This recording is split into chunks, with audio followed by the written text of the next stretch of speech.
There are many fine and ancient traditions of British politics, and amongst them is corruption. The specific kind of corruption I want to talk about right now is the practice of employing your family. This is a very common habit among MPs. Mostly they employ their wives, sometimes their children, and they're going to be forbidden from starting new instances of that from 2020. So they don't have to fire family members who are currently working for them, but they won't be allowed to hire any more. There's nothing inherently corrupt about employing your family members. I want to start with that point. Even as a politician, employing your spouse to be your office manager is not an inherently dodgy thing to do, provided they are actually doing the office manager work. And the MPs who do this and support it continuing to be allowed tend to make the argument that they can ask things of family members that non-family staff wouldn't be up for. They can ask them to work more hours, do more stuff over the weekends or late at night, awkward times, more travel, all that kind of thing. They can get more dedication out of staff who are also related or otherwise personally connected to them. Those who oppose the practice tend to be persuaded by things like the average salary of a connected person, which is the official term, mostly relatives, the average salary of a connected person is £5,600 a year more than other staff. And I assume this is an equivalent grade. The average salary paid to a connected person is about £31,000. Now, think about those two numbers in conjunction for a minute. That's a good salary. It really...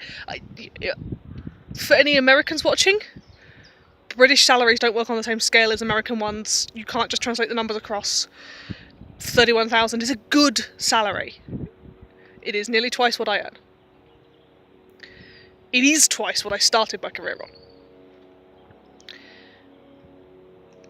And 5,600 into 31, it means that connected persons are being paid about 20% more than unrelated staff, and, as well, their pay rises twice as quickly.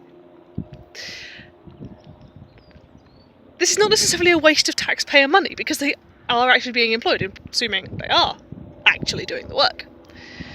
But you can see where the accusations of corruption come in, because it's not just that you're asking them to do paid work for you, which would be fine, it's that they are personally benefiting, and therefore you are personally benefiting, because if they're your spouse especially, but also if they're your child who you know have to subsidise out of your own wages, you are financially benefiting from employing them because you have joint or otherwise interconnected finances. Now that's dodgy. And it's not just us. The French like doing it as well. There's currently 2 separate investigations going on into high-ranking French politicians for employing their children, including some jobs which appear to be totally fictional, or which took place at the same time as the child was doing work experience somewhere else. There's a French, I can't remember the name of the gentleman, which is a shame, Leroux, which I'm probably mispronouncing, employed his 2 daughters over a span of 7 summers, not the whole year, just the summers, and over the span of 7 summers, his 2 daughters collected €28,000. Sorry, €48,000. That's a heck of a well-paying summer job. I mean, I used to sweat and scrape to make 1,000 so I could make rent during my university years over the summer.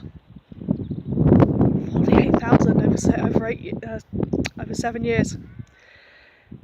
It's good to know that the old family of countries that is Europe, with all our infighting and squabbles and tendency to rearrange the map and murder each other, it's good to know that we can all come together and celebrate the great and grand tradition of paying our children for not very much out of taxpayer money.